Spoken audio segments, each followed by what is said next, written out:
Alright, in this video we are looking at section 3.1, Measures of Central Tendency, and you can see our objectives here. We're going to determine the arithmetic mean from raw data. Sometimes you might think of that or hear that as the average, but we're going to be talking about it in terms of mean, the median, or the middle number, and explain what it means for a statistic to be resistant, and then determine a mode. So a lot of these definitions will be should be very familiar to you. And in some cases we may take it just a little bit higher level than you've seen before. So when we talk about this measure of central tendency, okay, numerically what it's trying to describe is the average or the typical data value. That's the big thing that we're getting at here. Okay, you hear the word average if you watch the news or you read, you hear it all the time. Okay, now for this chapter, we're going to talk about three of the most widely used measures of central tendency, and those are the mean, the median, and the mode. Okay, now as I mentioned before, the media, when it says average, they're usually referring to the mean. But just be careful. Sometimes they'll say average and they're referring to a median or a mode. You just have to be careful to distinguish. And that's one of the purposes of this class, is to help you identify, be more well informed when you see data to be able to make reasonable assumptions based off of that data. Okay, but you'll see that the mean, median, mode can give very different results depending on what the data set looks like. So again, as I mentioned before, kind of in our everyday language, this word average often represents what we call the arithmetic mean. Now, in order to compute an arithmetic mean in any set of data, the data has to be quantitative. So all of this is going to be quantitative data that we're looking at. And the arithmetic mean of a variable is computed by adding all of the values of the variable in that data set and then dividing by the number of observations. So you just add everything up and then divide it by however many different data observations there were. Now, we have a couple of different means. We have the population arithmetic mean, and that is denoted by the Greek letter mu. And this is calculated the same as for sample. Again, it's just you add up all of the individuals in the population and divide them by the total population. So when you have mu, this is a parameter, because remember, parameters go with a population. Okay, a sample arithmetic mean, we're going to denote that as x bar. Okay, that is computed using sample data. And since it's a sample, then since we're dealing with a sample, we're going to call it a statistic. So remember, parameter goes with population, statistic goes with sample. Okay. Okay, there are some other types of means that exist. A weighted mean is one example, but the arithmetic mean is generally referred to just simply as the mean. So you won't hear me say arithmetic mean. We're just going to start talking in mean, and that means we're just finding that sum of all of the observations or data points divided by the total number. Okay. And now, just know that when you see a letter that looks a little odd, like mu is a Greek letter. We will usually use Greek letters to represent parameters. And then our standard letters, or Roman letters, those are going to be used for statistics. So if you see mu, or when we get into standard deviation, we're going to use sigma. And those are for parameters in most cases. Otherwise, we're dealing with statistics. So here's the mathematical way of saying how you find this mean. So for population or sample, it is the same when you're dealing with the mean. You just add up every data point till you get to your last one and then divide it by the population size, or in the bottom here, the sample size. So here's kind of a simplified formula: the sum of all of your x sub I, and that just means the sum of all of your data points or observations divided by the total number n. So it's the same whether it's a sample mean or whether it is the population mean mu. Okay, second number for central tendency is the median, and there are great advantages to the median, and then there are some disadvantages to the median. Okay, again, we have to be quantitative here, and the median of a variable is the value that lies right in the middle of the data when it's arranged in ascending order. So not just some random order, but it has to be from least to greatest. So when you're finding the median, first you list them in ascending order, determine how many observations you have, and then determine the observation that is exactly in the middle of the data set. Okay, now here's just a couple of rules of thumb to try and make it a little bit easier for you.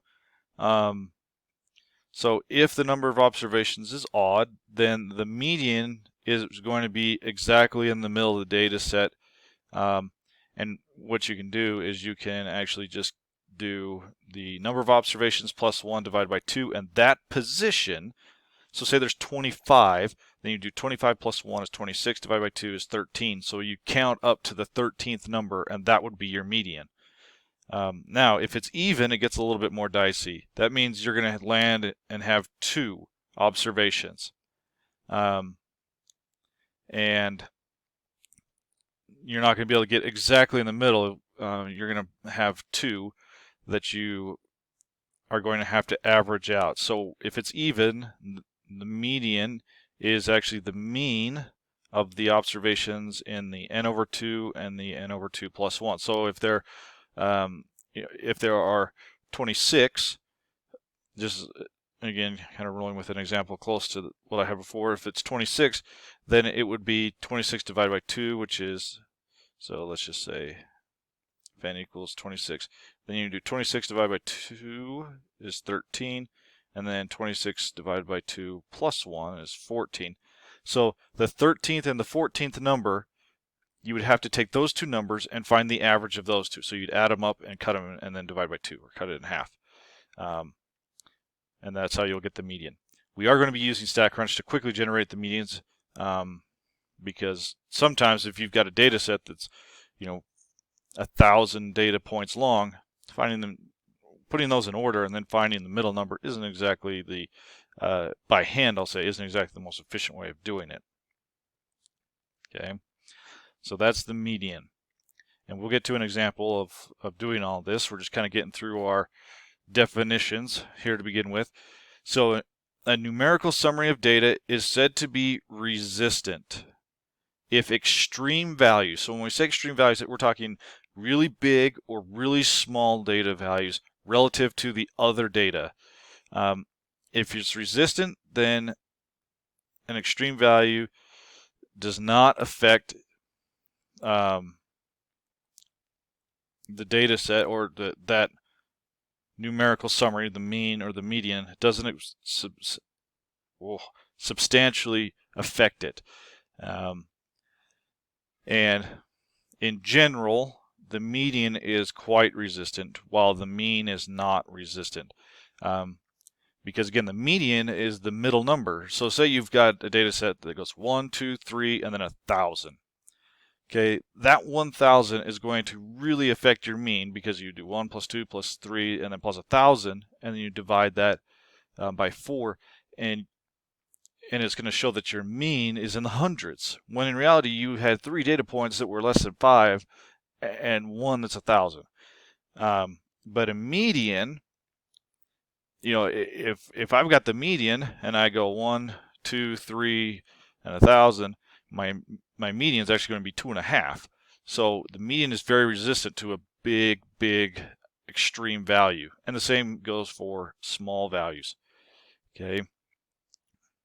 So when data sets are skewed, there are extreme examples in those tails. So if you're left-tailed, then you have small extremes. And that tends to, so in either case, if you're right-tailed or left-tailed, skewed right, skewed left,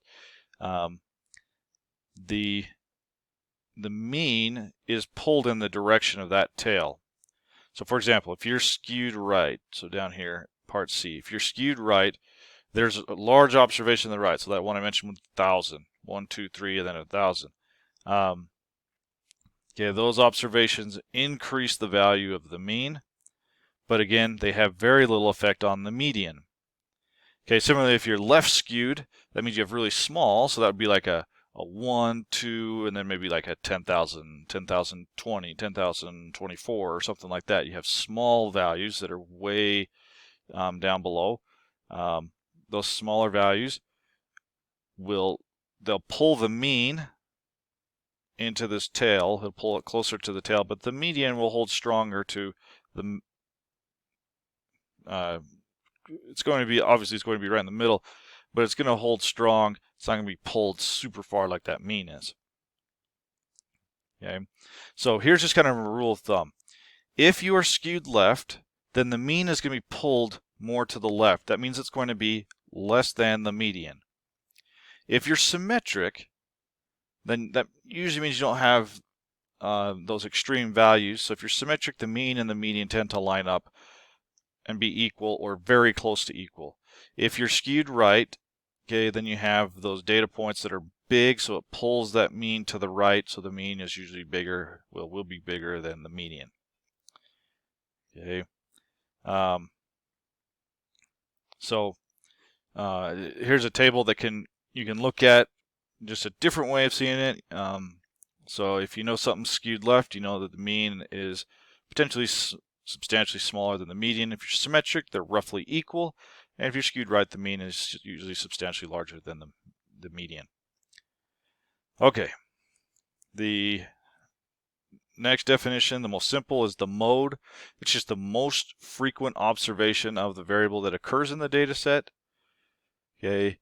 So the mode, you just have to look at all of your data points and observe which one occurs the most.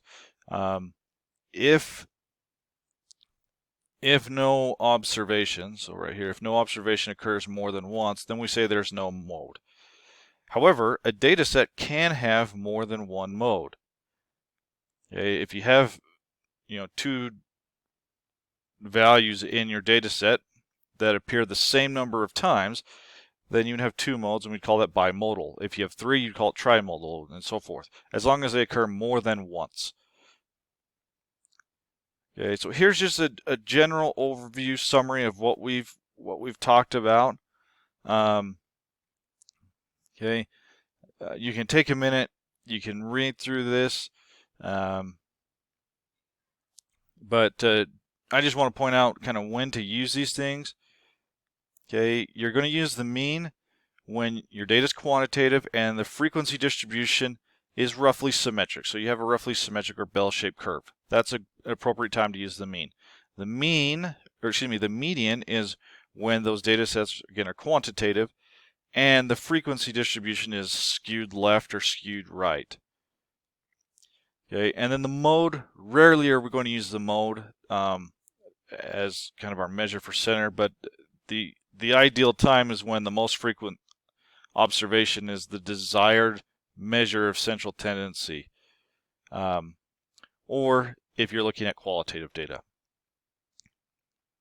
So that was a lot of definitions, and now in the next video we're going to get into actually looking at some data sets and putting all this into practice.